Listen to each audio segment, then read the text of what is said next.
The victims say they who was people it? was Who you heard I said who the name of the person, because damn, so these victims gonna put a name on it. They gonna put a motherfucking name on it. When it's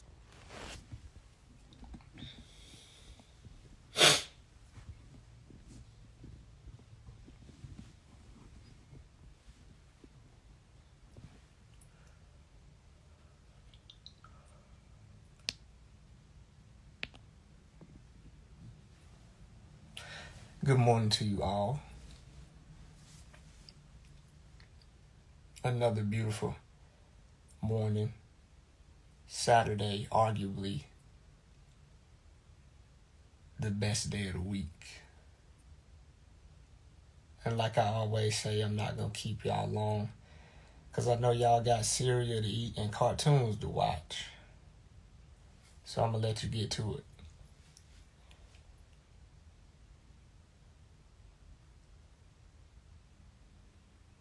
But I don't know if you guys were present for last night's examination of the Fox 26 news. Thank you, BB. I don't know if you guys were present for the examination of the Fox 26 news interview that the current cult members did. But if you weren't, that assessment is still available on my YouTube channel right now, if you want to go check out the replay. But it would be impossible to examine everything, and the things I overlook, I know you guys might see it, my wife sees it, but one of the things that I did not discuss because I didn't see it, and this is subjective, this is not confirmation, this is not definitive, but looking at Tanisha's body language, her energy, and her engagement, it appears as if Tanisha is disassociating herself, and it appears as if her mind is drifting elsewhere. This is totally subjective. This is not an expert analysis, but if you look at the video, it appears as if Ephru and Aya are more engaged and are feeding off of each other, while Tanisha appears to be drifting elsewhere. And also Tanisha's ability to be adamant about being Eligio Bishop's wife is suddenly gone. When examining the previous lives that they've done, she has been adamant about Eligio Bishop being her husband. This is my husband, this is my husband, this is my husband. And now all of a sudden, that energy has been drastically reduced, not just in the word choice, but also the energy and the projection and the involvement. This is totally subjective, but we are hoping that our observations are true, and Tanisha is beginning to disassociate from carbonation by questioning what is really next. A lot of the narratives that were keeping Tanisha there are showing themselves to be false. 100% of Eligio Bishop's prophecies have not come to pass. He said he was getting out, but bond after bond was denied. He said that he was getting exonerated. That did not happen. He said that they were going to hit the lottery. That did not happen. He said that everybody was going to come back. That did not happen. He said that he had evidence that proves his innocence. He did not. And this is also an additional observation. This is just completely a theory. But I wonder if Tanisha lost respect for Eligio Bishop when he attempted to mention her name. Well, he didn't attempt, excuse me. When he mentioned her name during his interrogation. I wonder if she lost respect or began to lose respect for this man when she realized that he attempted to throw her under the bus during his interrogation. I wonder if she's asking herself, Negro, what did I have to do with any of this? Why would you mention my name in your interrogation concerning questions of your actions? I wonder if Eligio Bishop's prophecies not coming to pass is having her question this new prophecy that an appeal is going to happen. Because for the last 2 years, Tanisha has given her time and her energy only to have no return on her investment.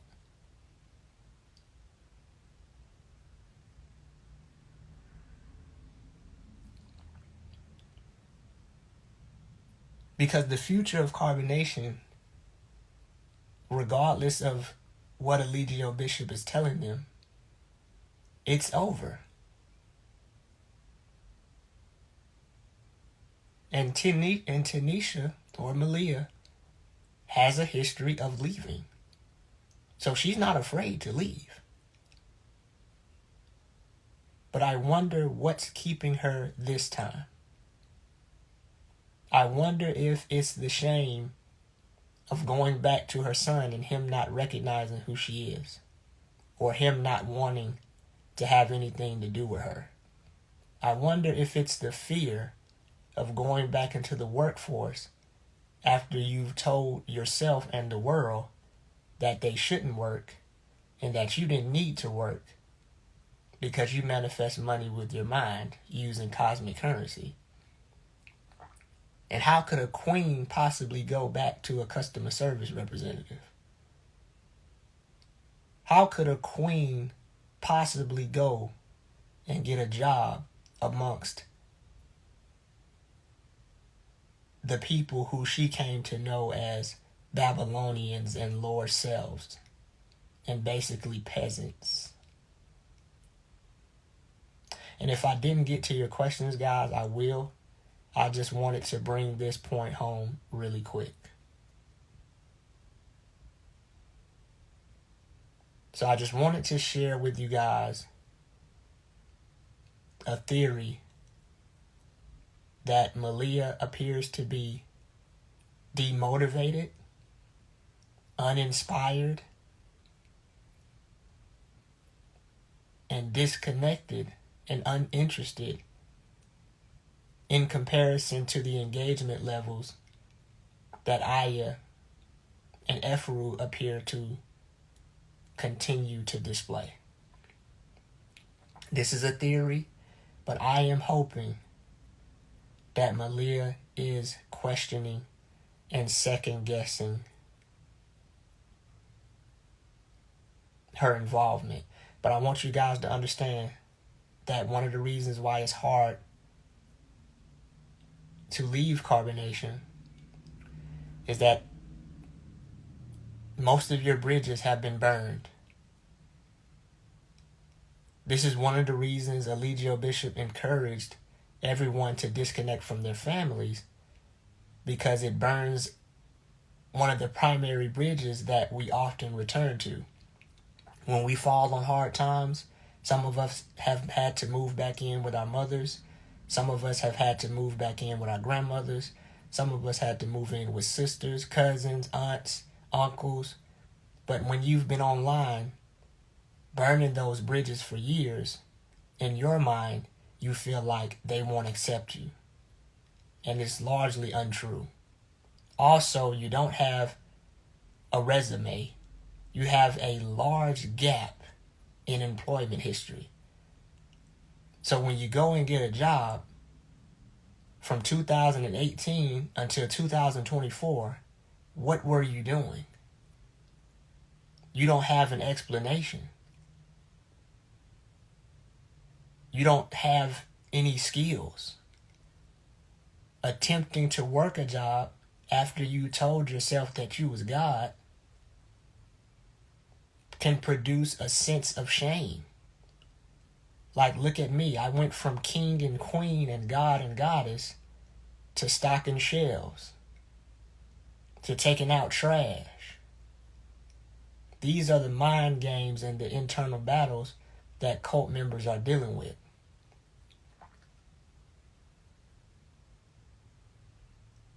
So transitioning back into the world appears to be an insurmountable task.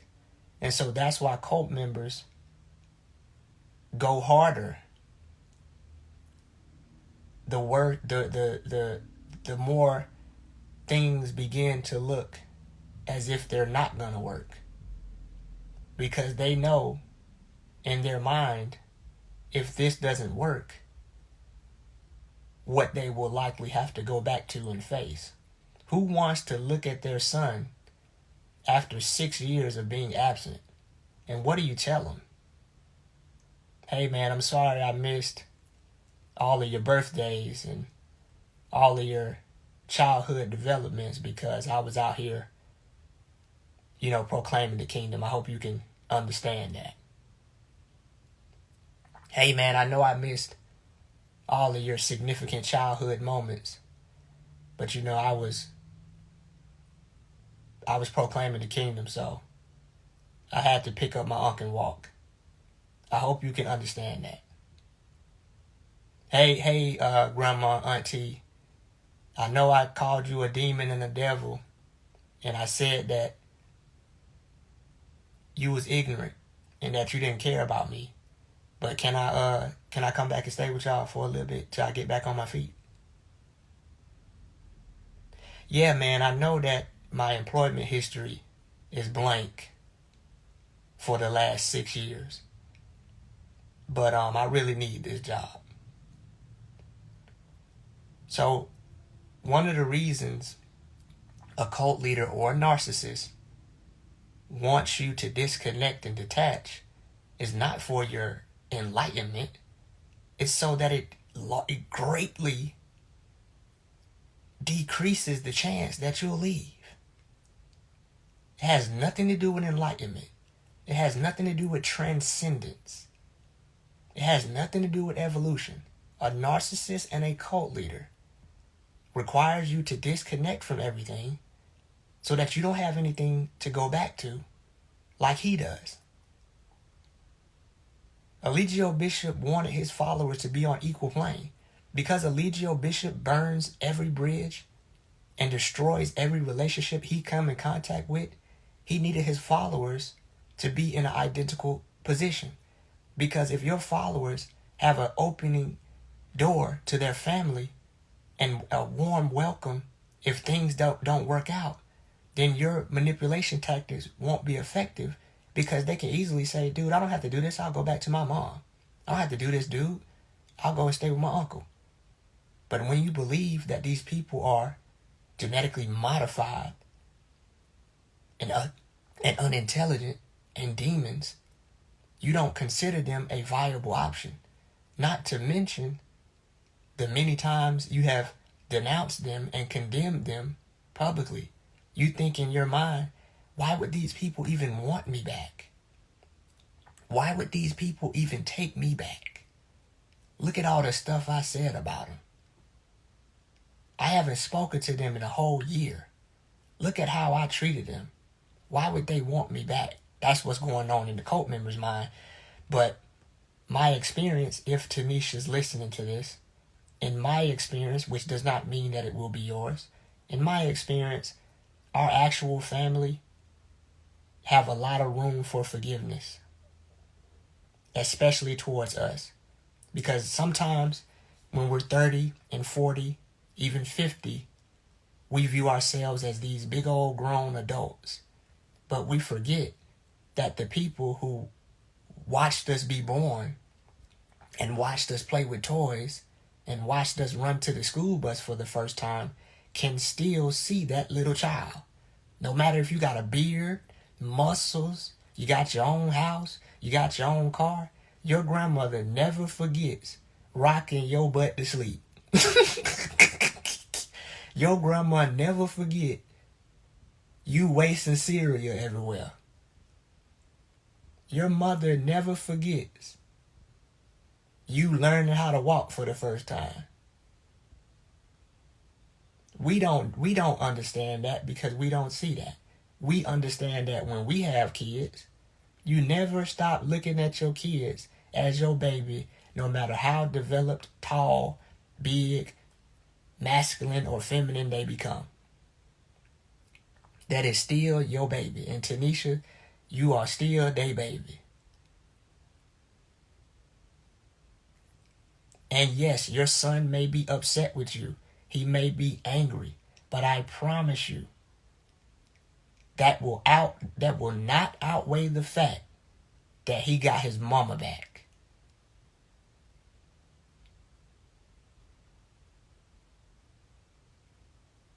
Your son will be upset, as he should. As he should. Let him be upset.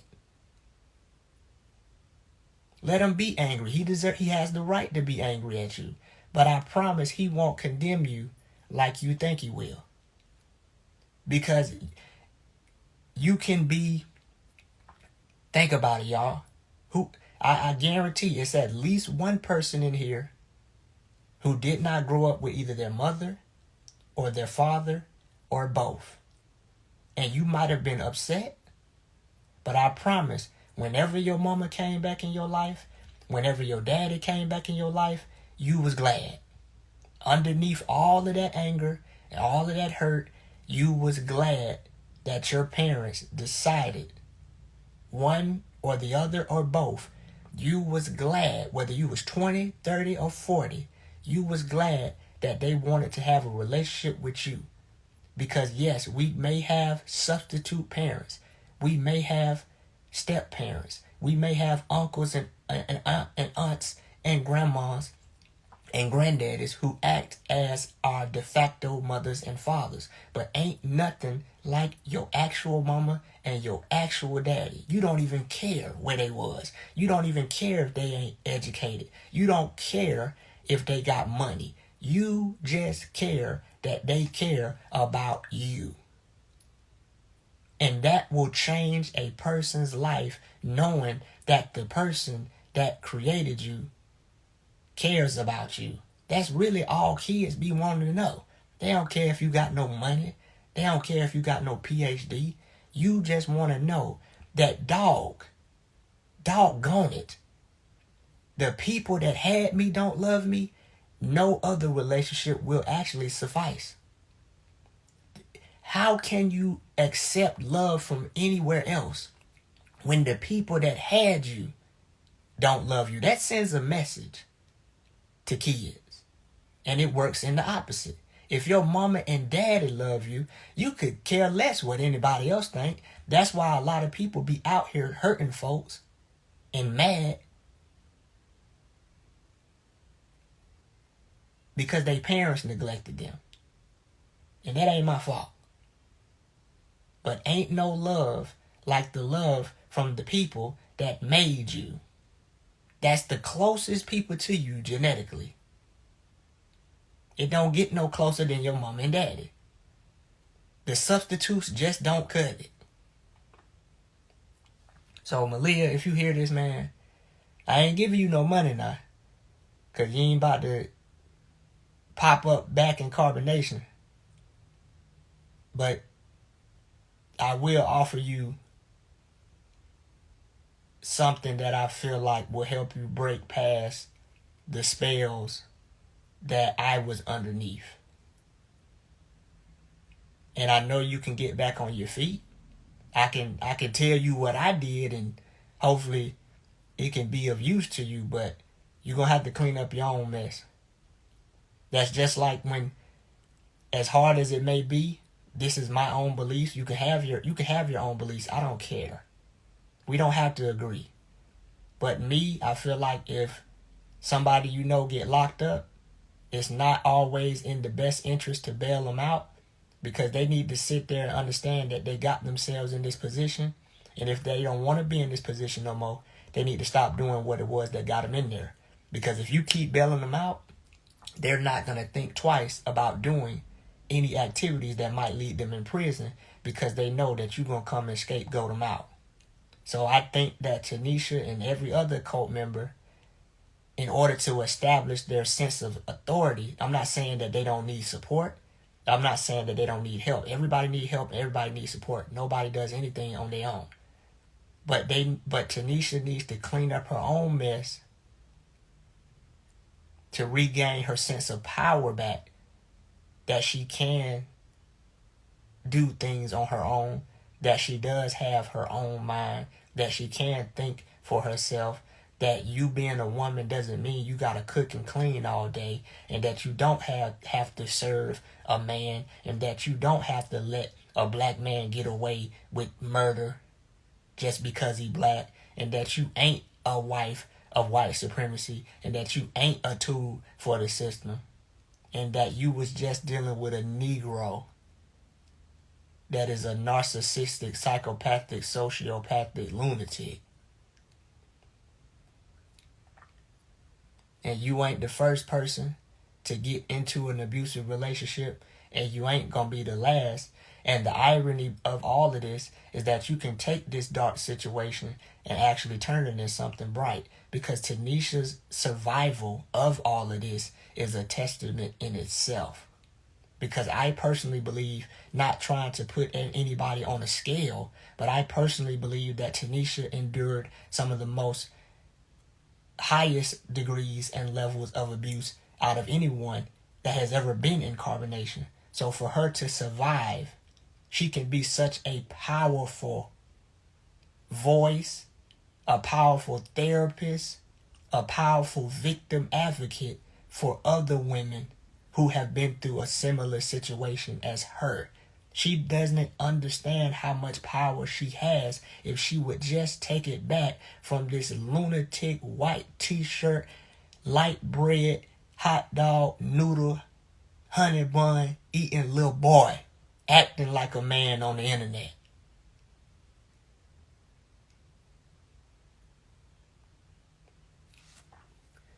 Which brings me to this point. I told y'all I ain't gonna hold y'all long, because I know y'all got cereal and cartoons to watch. But if you're watching this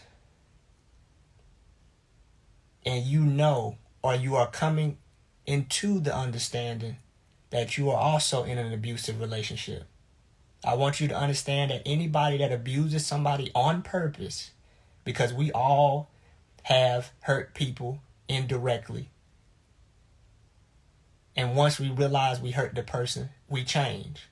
That's okay. But somebody that's intentionally abusing somebody for their own selfish interests and to establish power, they are weak. There's nothing strong about intentionally abusing somebody. And black people, unfortunately, intertwined in our culture and society is this hatred for white people and the police. Stop letting these fake entertaining gangsters make you think that all police is bad, and then you want to run up here at the first NCAACP meeting and defend the narrative that all black people ain't the same. If all black people ain't the same, if you're going to assert the idea that all black people ain't the same, you have to accept this idea that all white people ain't the same and that all police ain't the same, because you're defeating your own assertion by doing so.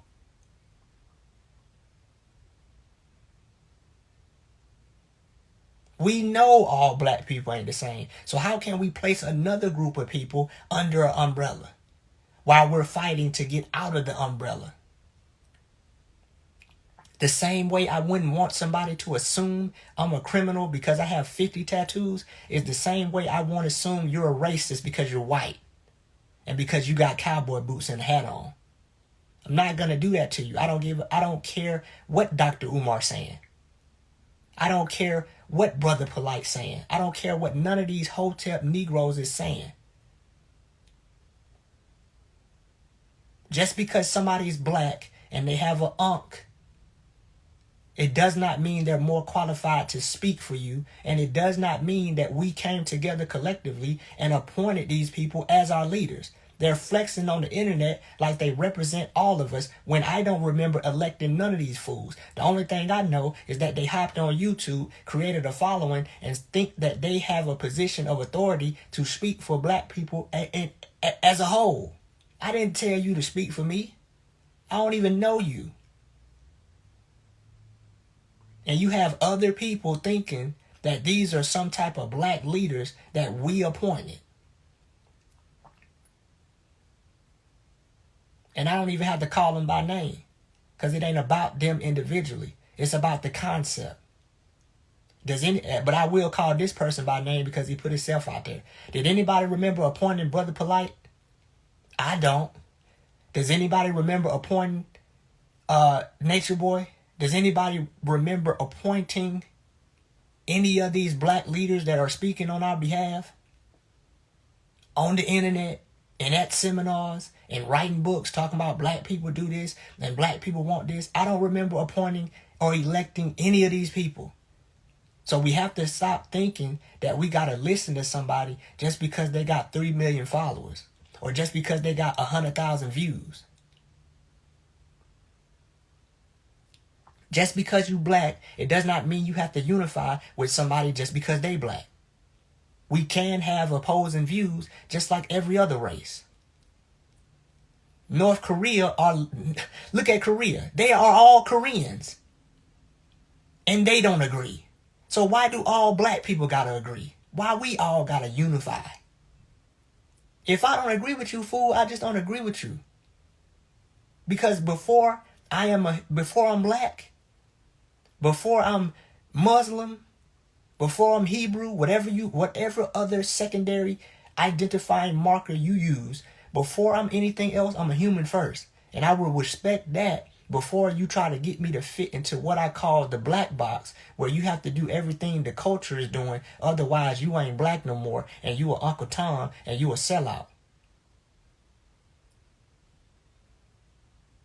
And back to dealing with your abuser. If you are being abused, if you are coming to the realization you are being abused, I urge you to call the police. And saying that in the minds of some black people is a trigger. We have limiting beliefs circulating in our demographics, such as snitches get stitches. Snitches might get stitches, but the fools who are out here committing these crimes are getting 25 to life. You tell me, which one would you rather have?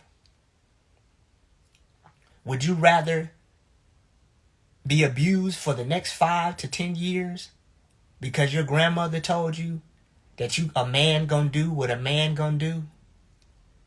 You gonna be abused for the next 10 years because a woman's supposed to stay in her place? The only thing I want to tell you is I know it's hard, but you don't have to tolerate that. And and reporting is difficult. But if we let people get away with stuff, that's encouraging them to do it. Give me 1 second, y'all. And another thing, guys, real quick before I let y'all go. If you entertain a clown, you become a part of the circus. If we were in the club having a good time, the club owner would not shut the whole club down to address one disturbance. Security escorts the disturbance out so everyone can continue to have a good time. I would like y'all to apply that same principle to online. If somebody comes in here creating a disturbance, that does not require you to combat them or try to pull them over to our side or correct them. That is not what they're here for. They came here to disturb, and the only way to deal with a disturbance is to remove it. You can't go back and forth with someone whose intention is to disturb the atmosphere. You don't go back and forth with somebody that's clearly belligerently drunk. You escort them away from the premises. Social media makes it too easy to remove people who are trying to get attention, not by being educated, but by being ignorant. I'm not going to go back and forth with you in the chat. I'm not going to go back and forth with you in real life. I'm not going to go back and forth with you in the comment section. All I got to do is press 2 buttons and I get to erase your existence. That's wasting energy arguing with people who came here to disturb and disrupt, like Diana said.